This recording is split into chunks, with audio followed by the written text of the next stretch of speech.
আল্লাহ বলেন ওয়া'বুদুল্লাহ, তোমরা আমি আল্লাহর ইবাদত করো। কোন সিস্টেমে, কোন কন্ডিশনে, কোন সমীকরণে আল্লাহ পাকের ইবাদত করবা? আল্লাহ বলে ওয়ালা তুশরিকু বিহি শাইআ, আমি আল্লাহর ইবাদত করতে গিয়ে তোমরা আমি আল্লাহর সাথে কাউকে শরীক করিও না। কি করিও না? জোরে বলেন, কি করিও না? শরীক করিও না। কেন?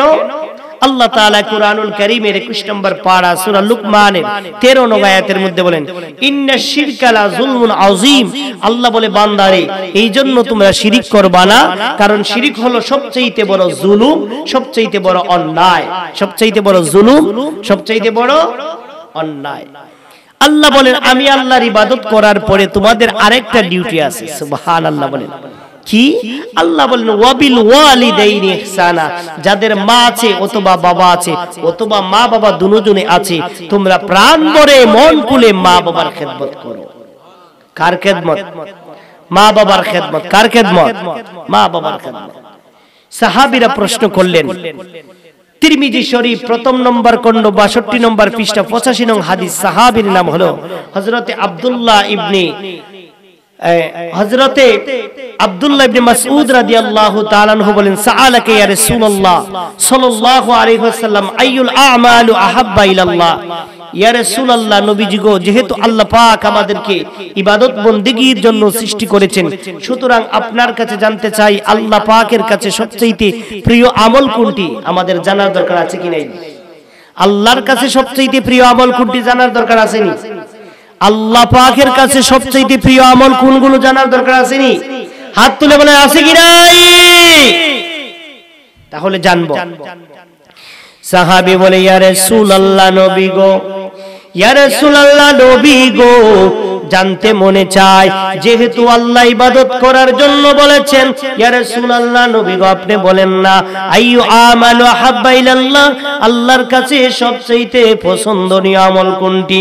নবীজি বলেন সাহাবীরা রে, আমার আল্লাহর কাছে সবচেয়ে প্রিয় আমল হলো 3টি। জোরে বলেন কয়টি? আরো জোরে বলেন কয়টি? সাহাবীরা বলেন নবী গো তাহলে আপনি বলেন না আল্লাহর কাছে কোন আমল সবচেয়ে বেশি প্রিয়? আল্লাহর নবী বলেন সাহাবীরা রে, আল্লাহর কাছে যেই 3টা আমল সবচেয়ে প্রিয় এর মধ্যে প্রথম নম্বর হলো as-salatu liwaqtiha, সময় মতো নামাজ আদায় করা। সময় মতো নামাজ আদায় করা কার কাছে প্রিয়? আল্লাহ বলেন, আল্লাহর হাবিব বলেন সাহাবীরা রে, আমার আল্লাহর কাছে সবচাইতে প্রিয়, সবচাইতে পছন্দনীয় আমল হলো নির্দিষ্ট সময়ে ওয়াক্ত মতো নামাজ আদায় করা। ওয়াক্ত মতো নামাজ আদায় করা কার কাছে প্রিয়? জোরে বলেন কার কাছে প্রিয়? হযরত জুনাইদ বুগদাদি রাহমাতুল্লাহ আলাইহির নাম আমরা অনেকে শুনছি কি শুনছি না? যাকে তাজুল আউলিয়া বলা হতো, ওই জুনাইদ বুগদাদি রাহমাতুল্লাহ আলাইহি একদিন সফরে বের হলেন। কোথায়? সফরে বের হলেন। বাবারা বন্ধুরা আমার, ওই জুনাইদ ডাক দিয়ে বলেন আমি যখন সফরে বের হলাম, যাইতে যাইতে এমন একটা জায়গায় গেলাম, ওই জায়গায় যাওয়ার পরে মাগরিবের আজান হয়ে গেল। কোন আজান? জোরে বলেন কোন আজান? মাগরিবের আজান যখন হয়ে গেল গো, তিনি মনে মনে ভাবলেন এখন তো মাগরিবের নামাজ সাথে সাথে পড়ে নিতে হবে, কারণ মাগরিবের নামাজ লেট করা যায়, দেরি করা যায় না। জুনাইদ বুগদাদি বলেন আমি জুনাইদ যতদিন ধরে নামাজ আদায় করতেছি, ওই দিন থেকে গো কোনদিন জামাত ব্যতীত নামাজ আদায় করি নাই। আর আমরা তো মসজিদের পাশে ঘুমাই নাক ডাকাইয়া, কথা কোন ঠিক কি? মসজিদের পাশে ঘর আর আমরা ঘুমাই নাক ডাকাইয়া, কথা বলেন ঠিক না বেটি? অথচ মসজিদ পাশে আপনি জামাতে আসেন না, এটার জন্য আল্লাহর কাছে জবাবদিহি করতে হবে কি হবে না? যারা বলেন করতে হবে কি হবে না? জুনাইদ বুগদাদি বলেন আমি চিন্তা করলাম কোনদিন তো আমি জামাত ব্যতীত নামাজ আদায় করি নাই, এখন কেমনে গো জামাত ছাড়া আদায় করব? জুনাইদ বাগদাদি কয় আমি চিন্তিত হয়ে গেলাম। হঠাৎ আমি তাকায়া দেখি রে দুইজন ব্যক্তি আমি জুনাইদের পিছনে এসে দাঁড়ায়া গেছে। জুনাইদ বাগদাদি কই আমি দুইজনের মধ্যে একজনকে চিনলাম, যার নাম হলো হযরতে শিবলি রহমাতুল্লাহ আলাইহি। নাম কি? শিবলি রহমাতুল্লাহ আলাইহি। জুনাইদ বাগদাদি বলেন আল্লামা শিবলি, আপনি আজকে মাগরিবের নামাজের জামাত আদায় করেন, আপনি ইমামতি করেন। জুনাইদ বাগদাদি যখন এই কথা বললেন গো, শিবলি রহমাতুল্লাহ আলাইহি কয় জুনাইদ আমি পারবো না, তুমি জামাতের ইমামতি করো। জুনাইদ কয় না হুজুর আপনি ইমামতি করেন। ওনারা দুজনকে বলতেছে। এর পাক দিয়ে তৃতীয় যে ব্যক্তি জুনাইদ বাগদাদি এবার ডাক দিয়ে বললেন আমরা দুজন আজকে ইমামতি করব না, ওই যে তৃতীয় যেই লোকটা আছে উনি আজকে জামাতের ইমামতি করবেন। কি করবেন? ইমামতি করবেন। নামাজ শুরু হয়ে গেল। কোন নামাজ? আরো জোরে বলেন। মাগরিবের নামাজ। নামাজ যখন শুরু হয়ে গেল, 1 রাকাত নামাজ আদায় করলেন, 2 রাকাত নামাজ আদায় করলেন, 3 রাকাত নামাজ আদায় করলেন। যেই মাত্র 3 রাকাত নামাজ আদায় করে ডানে সালাম ফিরাইলেন, দেখা যায় মুয়াজ্জিন বলতেছে ওনাদের কানের মধ্যে আওয়াজ আসতেছে মসজিদ থেকে, মাইকের যুগে মসজিদ থেকে ওনাদের কানের মধ্যে আওয়াজ আসতেছে আসসালাতু খায়রুম মিনান নাউম। এটা কিসের আযান? বলেন না কিসের আযান? তারা দাঁড়াইছেন কোন নামাজে? জোরে বলেন কোন নামাজে? ইমাম গাজ্জালি রহমাতুল্লাহ আলাইহি, ইমাম গাজ্জালি রহমাতুল্লাহ আলাইহি খবর কি পয়লি রাত্রি ওই কিতাবের মধ্যে বর্ণনা করেন। জুনাইদ বাগদাদি ডাকে দিয়া কয় কে জীবনে কত মানুষের পিছনে নামাজ আদায় করলাম, কত লোকের পিছনে নামাজ আদায় করলাম গো, এত নাম্বার নামাজ তো কোনো দিন পড়ি নাই। শিবলি রহমাতুল্লাহ আলাইহি কয় আমি 2000 হাদিসের হাফেজ, জীবনে কত মানুষের পিছনে নামাজ আদায় করলাম, কত আলেমের পিছনে নামাজ আদায় করলাম, কিন্তু আজকের মতো এত লম্বা নামাজ জিন্দেগিতে আদায় করি নাই। উনি ডাক দিয়া কয় আপনি কে গো, এত লম্বা নামাজ আদায় করলেন, এত লম্বা করে নামাজ পড়াইলেন, এর কারণ কি? এর কারণ কি? জুনাইদ বাগদাদি রহমাতুল্লাহ আলাইহির ইন্তেকালের পরে ইমাম কাত্তানি রহমাতুল্লাহ আলাইহি ওনাকে স্বপ্নে দেখলেন জুনাইদ বাগদাদি আল্লাহর তৈরি জান্নাতে ঘুরতেছেন। ওই জুনাইদ বাগদাদি কি ইমাম কাত্তানি ডাক দিয়ে বলেন জুনাইদ রে, আল্লাহ কোন কারণে তোমারে জান্নাত দিয়েছি, কোন আমলের বিনিময়ে আল্লাহ জান্নাত দিয়েছেন বান্দা জানবে কি জানবে না? জুড়ে বলেন জানবে কি জানবে না? ও জুনাইদ আল্লাহ কোন আমলের বিনিময়ে তোমারে জান্নাত দিয়েছে, কোন কাজের বিনিময়ে জান্নাত দিয়েছে? ওই জুনাইদ এখন ওই ঘটনাটা বর্ণনা করলেন, যেমন ভাবে এমন একটা জায়গায় গেলাম, মাগরিবের রক্ত হলো, একজন লোক ইমামতি করলেন, এমন ভাবে নামাজ পড়াইলেন, নামাজের ডান দিকে সালাম ফিরাইলেন, দেখা যায় মসজিদ থেকে ফজরের আযানের ধ্বনি শোনা যায়। জুনাইদ ডাক দিয়ে কয় কে এত লম্বা নামাজ আদায় করলেন, আপনার পরিচয় কি? ওই লোকটা ডাক দিয়া কয় জুনাইদ রে তুমি চিনবা না, আমি হলাম সামান্য একজন ব্যক্তি, আমার পরিচয় আমি একজন কাটুরিয়া। জুনাইদ বাগদাদি কয় তুমি আমারে কেমনে চিনলা, আমার নাম কেমনে জানলা? এবার হযরতে শিবলি রহমাতুল্লাহ আলাইহি কয় কাটুরি জীবনে কোনোদিন তো তোমারে দেখি নাই, কেমনে তুমি আমার পরিচয় জানলা, কেমনে আমার নাম জানলা? ওই কাটুরে ডাক দিয়ে কয়, ও আল্লাহর বান্দারা, তোমরা যখন নামাজে দাঁড়াইছো, আমিও তো নামাজে দাঁড়াইছি। যেই মাত্র আমি সেজদায় গেলাম রে, সেজদাতে গিয়ে যখন আমি তাসবিহটা পাঠ করি, তাসবিহটা কি? সুবহান রাব্বিয়াল আলা। যখন আমি পাঠ করি, একবার পাঠ করার পর যতক্ষণ পর্যন্ত আমার আল্লাহর পক্ষ থেকে জবাব না আসে, দ্বিতীয়বার আমি পাঠ করি না। যেই মাত্র জবাব আসে, দ্বিতীয়বার আমি পাঠ করি। আবার যখন জবাব আসে, তৃতীয়বার পাঠ করি। তৃতীয়বার জবাব আসার পরে আমি চতুর্থবার পাঠ করি। এইভাবে কমপক্ষে আমি 9 বার পড়ি। আর আজকে তো আমরা নামাজ লম্বা হলে আমরা বিভিন্ন কথা বলি, ঠিক না বেটি? আর আমাদের নামাজের মধ্যে মশায় যদি কামড় দেয়, এমন জোরে সর দেয়, ফাঁসের মুসল্লি ডরায়। কথা কোন ঠিক কিনা? ফাঁসের মুসল্লি ভয় পায়, বাবারে সর দিল নাকি ভূমিকম্প আসলো। কথা কোন ঠিক কিনা? কিন্তু দেখেন তাদের নামাজের কেমন খুশু খুজু ছিল, নামাজের ভিতরে কেমন বলেন না খুশু খুজু ছিল, বিনয় এবং নম্রতা ছিল, বিনয় এবং নম্রতা ছিল। এই ব্যাপারে হযরতে খাজা নিজামউদ্দিন আউলিয়ার নাম শুনছেন না? খাজা নিজামউদ্দিন রাহমাতুল্লাহ আলাইহি রাহাতুল মুহিব্বিন কিতাবের মধ্যে, যে কিতাবটা আমি ইন্ডিয়া থেকে এনেছি, এই রাহাতুল মুহিব্বিন কিতাবের মধ্যে উনি লিখছেন যে নবীজির শ্রেষ্ঠ সাহাবী হযরতে আবু বকর সিদ্দিক রাদিয়াল্লাহু তাআলা আনহু যখন নামাজ আদায় করতেন, কি করতেন? নামাজ আদায় করতেন। যখন নামাজ পড়তেন, ওনার নামাজের মধ্যে এত বিনয় এবং নম্রতা ছিল, যার নামাজ দেখার জন্য, যার নামাজটাকে অবলোকন করার জন্য আল্লাহ তাআলার 70,000 ফেরেশতা দুনিয়ার জমিনে নাজিল হইত।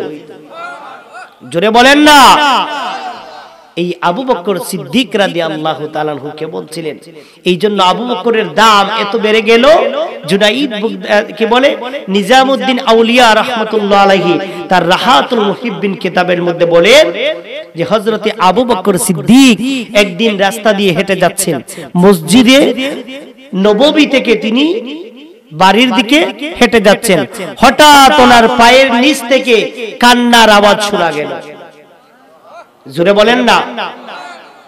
বাবারা, বন্ধুরা আমার, ভাইরা আমার, হযরতে আবু বকর রাদিয়াল্লাহু তাআলা আনহু মসজিদে নববী থেকে নামাজ আদায় করে যেই মাত্র বাড়ির দিকে রওনা হলেন, উনি দেখলেন, উনি শুনতে পেলেন ওনার পায়ের নিচ থেকে কান্নার শব্দ শোনা যায়।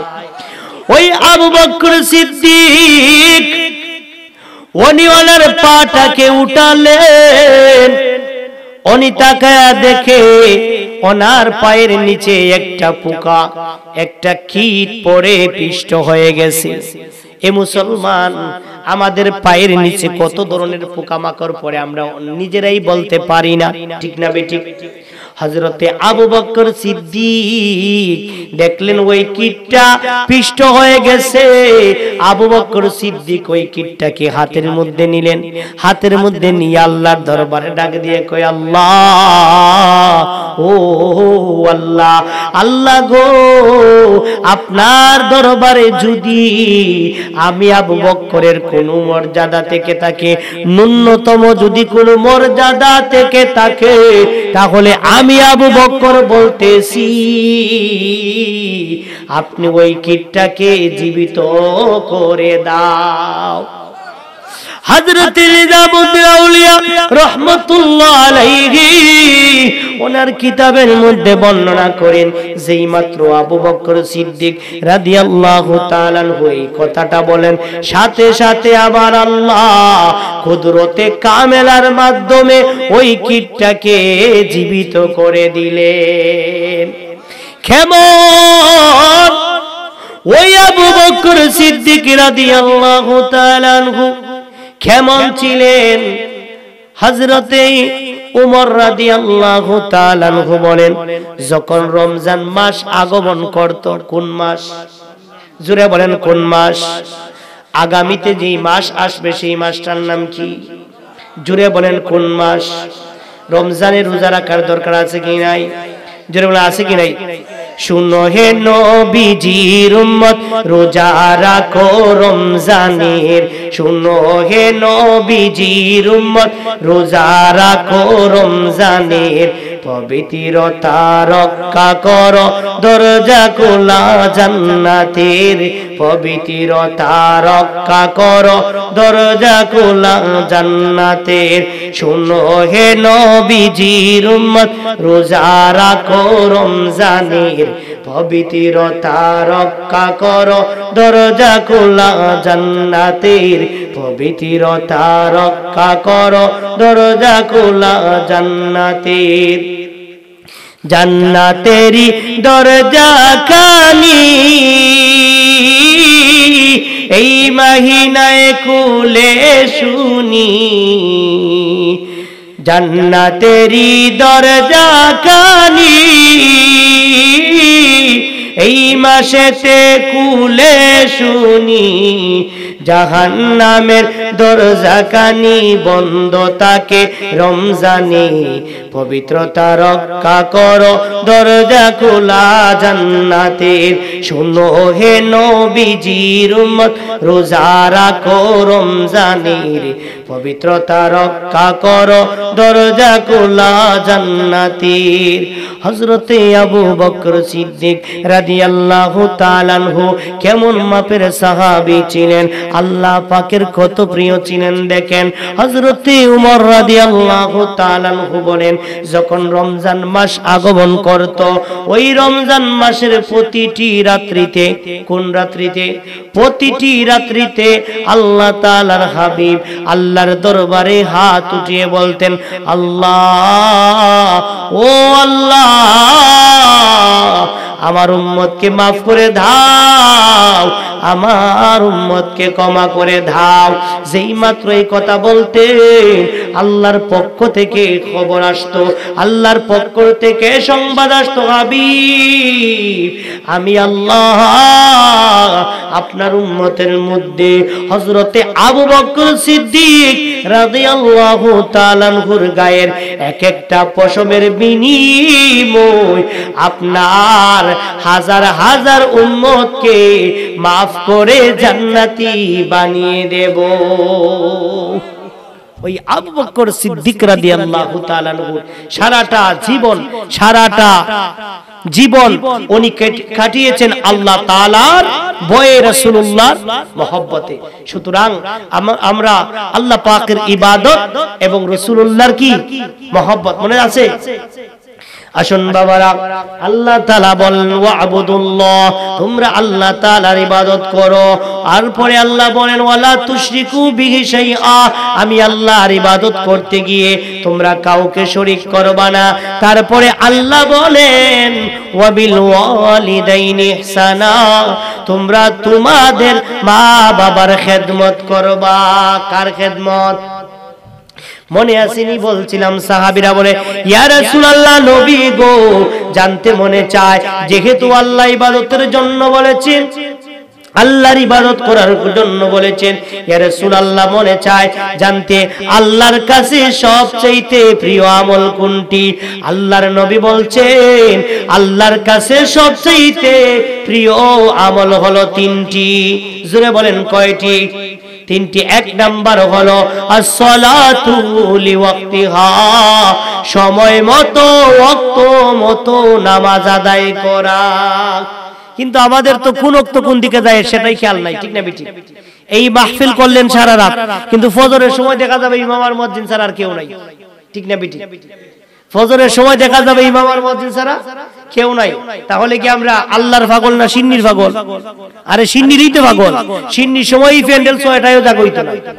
দেখবেন সিন্নি সময় প্যান্ডেলের জায়গা হবে না, ঘুম থেকে তাকাই দিব, জলদি যাও সিন্নি দিতেছে, কথা কোন ঠিক কিনা?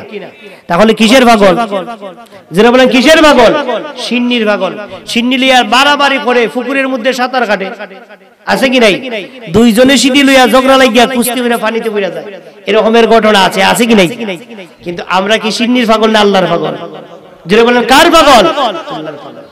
আসুন বাবারা আমার, বন্ধুরা আমার, সাহাবী বললেন নবী গো, জানতে মনে চায় যেহেতু আল্লাহ ইবাদতের জন্য বলেছেন, এখন 2 নম্বর আমল কি? নবী বললেন সাহাবীরা রে, আমার আল্লাহর কাছে সবচেয়ে প্রিয় আমল হলো বিরুল ওয়ালিদাইন, মা বাবার খেদমত করা। কার খেদমত? আজকে তো সন্তান সুন্দরী বউ হইয়া মা বাবাকে ফর করে দেয়, এমন সন্তান আসেনি এলাকায়? যেরকম আসেনি? আছে। অনেক জায়গায় মা বাবার ওয়াজ করলে অনেক মানুষ উঠাউঠি করে, কারণ কেন? সে তো তার মা বাবার খেদমত করে না। কথা কোন ঠিক কি না? এমন সন্তান আছে, মা বাবা কোথায় আছে সে ওই জানে না। যদি জিজ্ঞান যে তোমার মা বাবা আসেনি, ওই আছে। কার কাছে থাকে? ওই আমার এক ভাইয়ের কাছে থাকে। তাহলে বোঝা গেল মা বাবার প্রতি সে নারাজ, ঠিক না বেটি? আল্লাহর হাবিবের সাহাবী হযরতে আব্দুল্লাহ ইবনে আমর রাদিয়াল্লাহু তাআলা আনহু থেকে তিরমিজি শরীফ 1 নম্বর খণ্ড 12 নম্বর পৃষ্ঠা 1899 নং হাদিসের মধ্যে রাসূলুল্লাহ সাল্লাল্লাহু আলাইহি ওয়াসাল্লাম বলেন, রিদার রাব্বি ফি রিদাল ওয়ালিদি ওয়া সাকাতার রাব্বি ফি সাকাতিল ওয়ালিদি। নবী বলেন, মা বাবা যে সন্তানের প্রতি রাজি এবং খুশি, মা বাবা যে সন্তানের প্রতি সন্তুষ্ট, আমার আল্লাহ ওই সন্তানের প্রতি সন্তুষ্ট। মা বাবা যে সন্তানের প্রতি বেজার, মা বাবা যে সন্তানের প্রতি নারাজ, ওই সন্তানের প্রতি স্বয়ং আমার আল্লাহ নারাজ। কে নারাজ? কে নারাজ? আল্লাহ নারাজ। তাহলে কি আমরা আল্লাহকে খুশি করতে চাই কি চাই না? আল্লাহকে খুশি করতে হলে মা বাবার খেদমতের দরকার আছে কি নাই? নামাজ রোজা যেমন ভাবে ফরজ, মা বাবার খেদমত করো তেমন ফরজ। জলে বলেন তেমন ফরজ। আজকে মা বৃদ্ধ হয়ে গেছে, মার অনেক কিছু প্রয়োজন, সন্তান মার খবরই রাখে না, এমন সন্তান আসেনি? যেন আসেনি, এমন নাফরমান সন্তান আছে। এই জন্য আল্লাহর হাবিব বলেন, বুখারী শরীফ 1 নম্বর খণ্ড 362 নম্বর পৃষ্ঠা 2580 নম্বর হাদিস, নবীজি বলেন, আলা উনাব্বিরুকুম বিআকবারিল কাবাইরি সালাসা। নবী বললেন, সাহাবীরা রে, আমি নবী কি বলবো না, আল্লাহর কাছে সবচাইতে সবচাইতে সবচাইতে বড় গুনাহ কোনটি আমি কি বলবো না? গুনাহের মধ্যে সবচাইতে বড় গুনাহ কোনটি আমি কি বলবো না? সাহাবীরা বলেন, কুলনা বালা ইয়া রাসূলুল্লাহ, নবী গো আপনি বলেন না আল্লাহর কাছে সবচাইতে বড় গুনাহ কোনটি? আল্লাহর নবী বললেন, সাহাবীরা রে, আল্লাহর কাছে সবচাইতে বড় গুনাহ হলো 2টি। জোরে বলেন কয়টি? 2টি। নবী গো 1 নাম্বার কি? নবীজি বললেন 1 নাম্বার হলো আশরিকু বিল্লাহ, আল্লাহর সাথে শিরিক করা। কার সাথে শিরিক করা? আল্লাহর সাথে শিরিক করা। 2 নম্বর কি?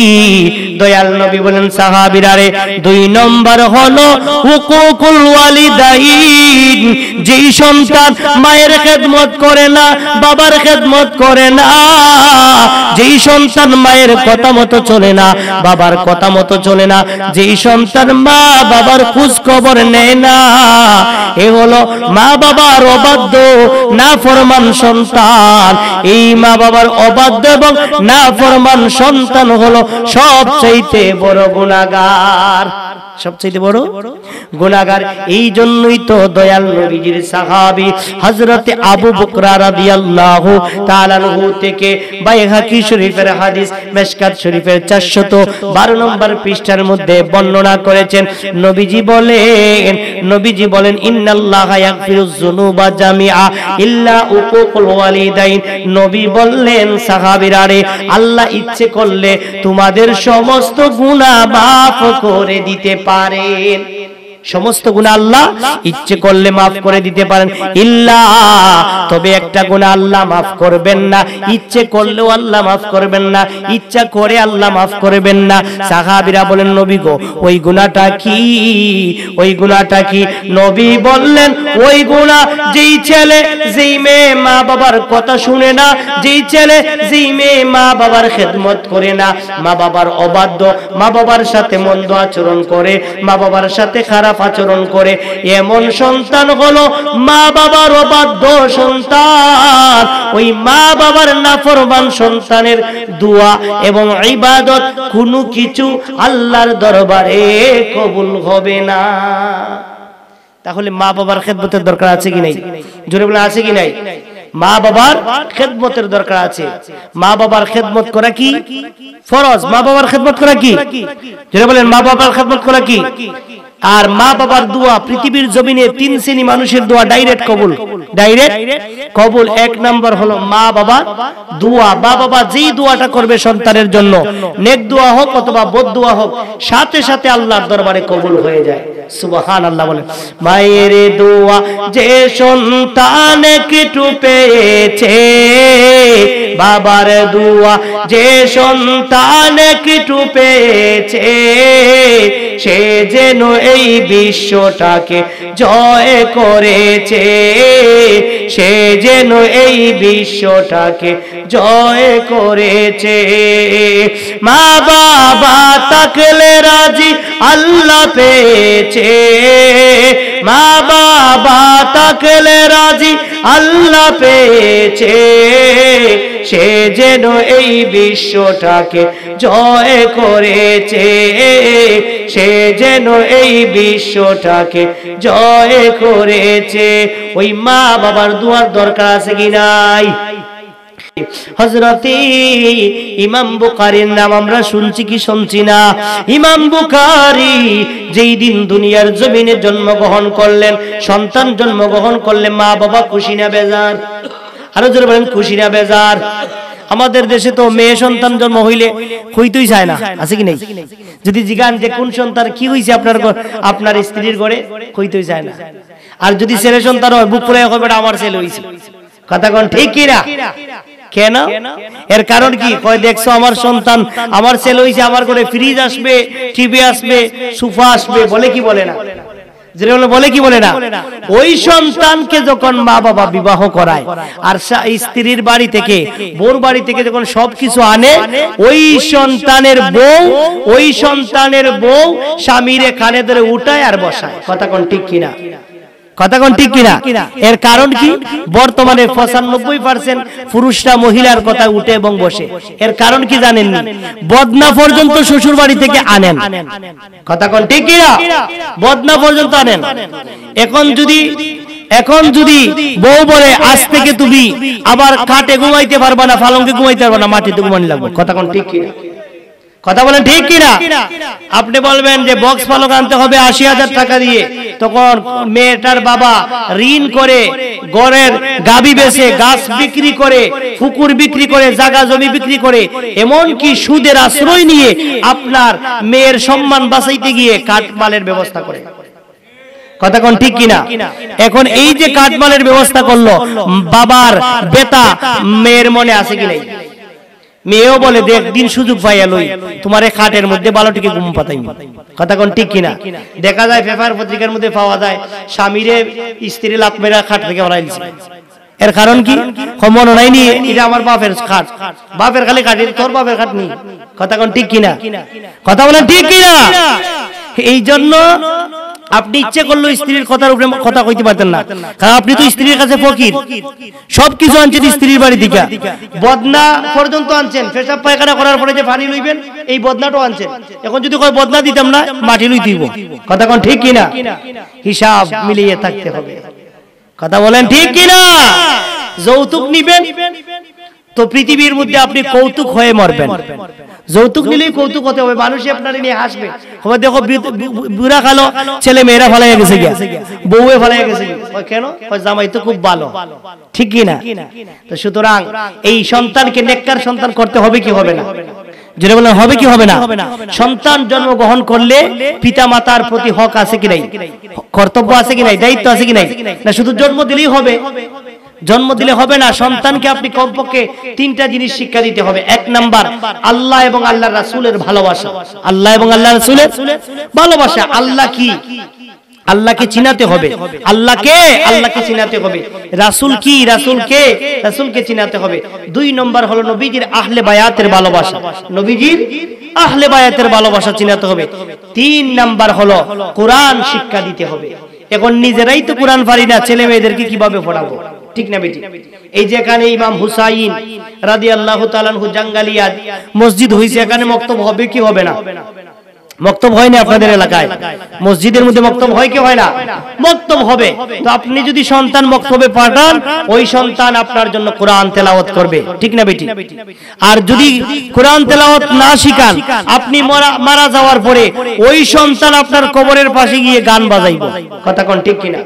এখন তো আমার দেশের সোনার যুবকরা কবরের পাশ দিয়ে যায়, মোবাইলের মধ্যে সাউন্ড দিয়া গান বাজায় যায়। কথা কোন ঠিক কিনা? অথচ কবরের পাশ দিয়ে যাইতে কি বলা লাগে এটাই তো আমরা মুসলমানরা জানি না। কিসের মুসলমান এটাই তো জানেন না। কবরের পাশ দিয়ে গেলে কি করতে হয়?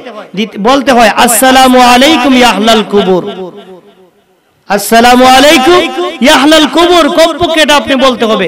কিন্তু আজকে তো আমার দেশের সোনার যুবকরা গান বাজায় আর আওয়াজে বাজায় যায়। অথচ তলাবুল ইলম, একজন মাদ্রাসার ছাত্র যখন একটা কবরস্থানের পাশ দিয়ে যাবে, অথবা একজন আল্লাহওয়ালা মানুষ যখন কবরের পাশ দিয়ে যাওয়ার সময় সূরা ফাতিহা, সূরা ইখলাস তেলাওয়াত করবে, দয়াল নবীর উপরে দুরূদ শরীফ পাঠ করবে, ওই দুরুদের বদৌলতে, ওই সূরা ফাতিহা এবং ইখলাসের বদৌলতে আল্লাহ পাক কবরের আযাব মাফ করে দিবেন। এখন এগুলো কি মসজিদে আসলে শিখা যাবে না মসজিদের বাইরে শিখা যাবে? মসজিদে আসার দরকার আছে কি নাই? তাহলে এই মসজিদটা সুন্দর হোক আমরা চাই কি চাই না? জোরে বলেন, চাই কি চাই না? আসুন বাবারা আমার, বন্ধুরা আমার, বলছিলাম ইমাম বুখারী জন্মগ্রহণ করলেন। জন্মগ্রহণ করার পরে মা খুশি না বেজার? জোরে বলেন, খুশি না বেজার? যেই মাত্র সন্তানকে কোলে নিছে রে, মা তাকায়া দেখে নুরানি চেহারা, সুন্দর একটা ফুটফুটে সন্তান জন্ম হয়েছে। ওই সন্তানের জন্মতে মা খুশি। হঠাৎ মায়ের মনটা বেজার হয়ে গেল, কারণ দেখা যায় সন্তানের চোখটা বন্ধ, অর্থাৎ সন্তান জন্মগতভাবে অন্ধ। জন্মগতভাবে কি অন্ধ? জন্মগতভাবে অন্ধ আছে কি নাই? জন্মগতভাবে অন্ধ।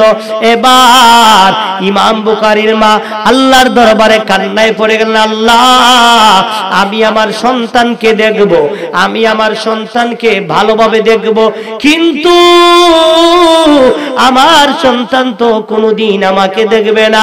মা বলে ডাকবে কিন্তু আমাকে দেখবে না, আর আমার সন্তানের ব্যথা বেদনা আমি মা সহ্য করতে পারবো না।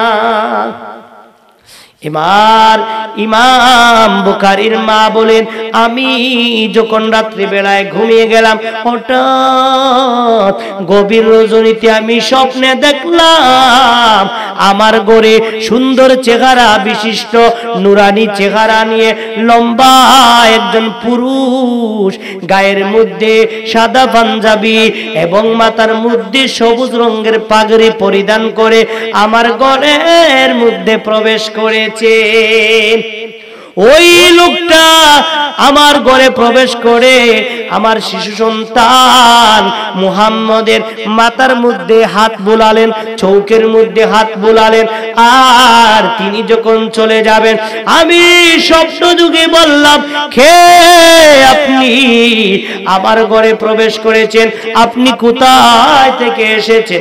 উনি ডাক দিয়ে বলে, ও বুখারীর মা, তুমি আমারে চিনবা না, আমি হলাম মুসলিম মিল্লাতের জাতির পিতা হযরতে ইব্রাহিম খলিলুল্লাহ।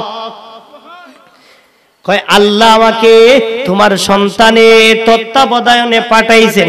পৃথিবীর মধ্যে যত সন্তান জন্মগ্রহণ করে, যত সন্তান ইন্তেকাল করে, সমস্ত সন্তানের জিম্মাদারি আল্লাহ আমার হাতে দিয়েছেন। ইমাম বুখারীর মা বলেন, আমি সকালবেলা যখন ঘুম থেকে উঠলাম, ঘুম থেকে উঠে দেখি আমার ছেলে চক্ষু মেলে মিঠি মিঠি আমার দিকে তাকাচ্ছে। ইমাম বুখারীর মা বললেন, ওই দিন আমার বিশ্বাস হয়ে গেল, এই যে আমি রাত্রি বেলায় আল্লাহর দরবারে দোয়া করছিলাম, আমি যে আল্লাহর দরবারে কান্নাকাটি করেছিলাম, ওই দোয়া আল্লাহর দরবারে কবুল হয়ে গেছে। আর এই মায়ের দোয়ার কারণে আল্লাহ তাআলা ইমাম বুখারীর চোখ ভালো করে দিয়েছেন। ইমাম বুখারী বলেন, আমি মায়ের বদৌলতে, মায়ের দোয়ার বদৌলতে চোখের মধ্যে এত জ্যোতি পেয়েছি, আমি চাঁদনি রাতে বিনা আলোতে দেখতে পারতাম এবং লিখতেও পারতাম। সুবহানাল্লাহ। তাহলে মা বাবার দোয়া কবুল হয় কি হয় না? এখানের মধ্যে আমরা অনেক মানুষ আছেন যাদের মাও নাই বাবাও নাই, আছে কি নাই? আবার এমনও মানুষ আছে যার মাও নাই বাবাও নাই, আবার অনেক মানুষ আছে মা নাই বাবা আছেন, অথবা বাবা নাই মা আছেন, আছেন কি নাই? জোরে বলে আছেন কি নাই? তাহলে আপনার মা আপনার বাবা আপনার জন্য এত পরিশ্রম করলো, এত সম্পদ উপার্জন করলো, এই মা বাবার কথা স্মরণ করার দরকার আছে কি নাই?